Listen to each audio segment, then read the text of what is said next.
I was talking to an American university student who is doing part of her studies abroad in New Zealand. And she expressed to me a common dilemma that I often hear in my travels.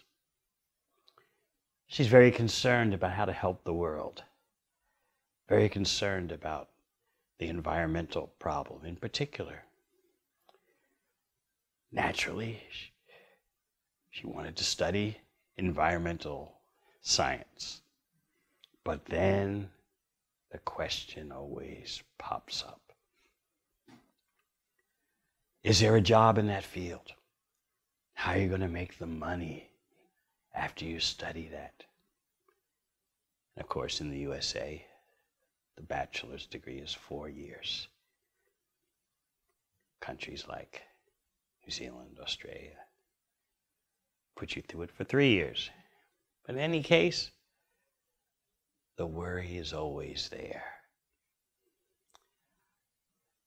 If I study what I love, if I study what I have a passion for, if I study something that I think could help the world, how am I going to make the money? And of course, most parents are quick to point that out.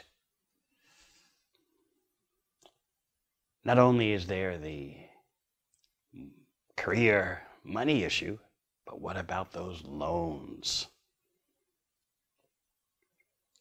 You spend 3 or 4 years at the university studying your fancy, maybe English literature, anthropology, environmental science. When you're finished, a huge debt burden awaits you. You're hit with 2 punches. Where are the jobs in my field of study? And how am I going to pay back those loans? This young American lady doing her overseas studies in New Zealand was devastated by the reality that I'm trapped. I can't study the knowledge that I'm attracted to because of overpowering financial reasons. Let's take the field of anthropology, for example. Normally, you would think that anthropologists dedicate their life to staffing a museum, doing research into exotic or primitive societies. No, if you look at the USA today, where do most anthropology graduates go?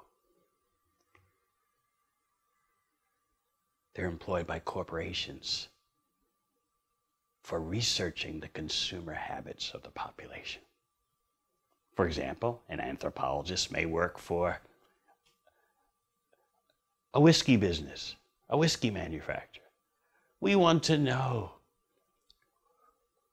what bottles of whiskey people bring to parties. And of those bottles, which occupies the pride of place on the table where all the bottles are collected. Anthropologists, you've studied for 4 years. Here's what you can do. Here's how you can apply your scholarship.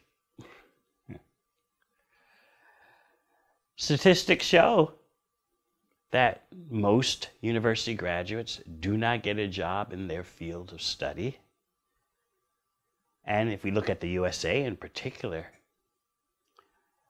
1/3 of all university graduates are forced to take jobs that don't require a university degree.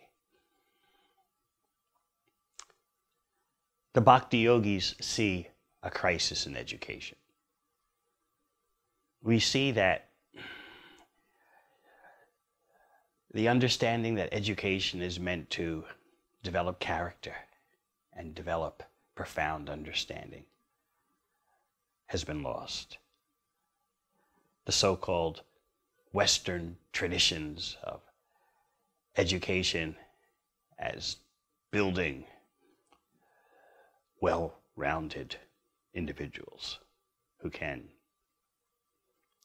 properly vote in a democratic society. That's all been lost. Now it's the bottom line that rules. Education is for economic enhancement. Any other purpose is a frill. When we look at Bhagavad Gita, the prime Bhakti Yoga text, there Krishna explains that he will be teaching the king of all knowledge, the topmost education.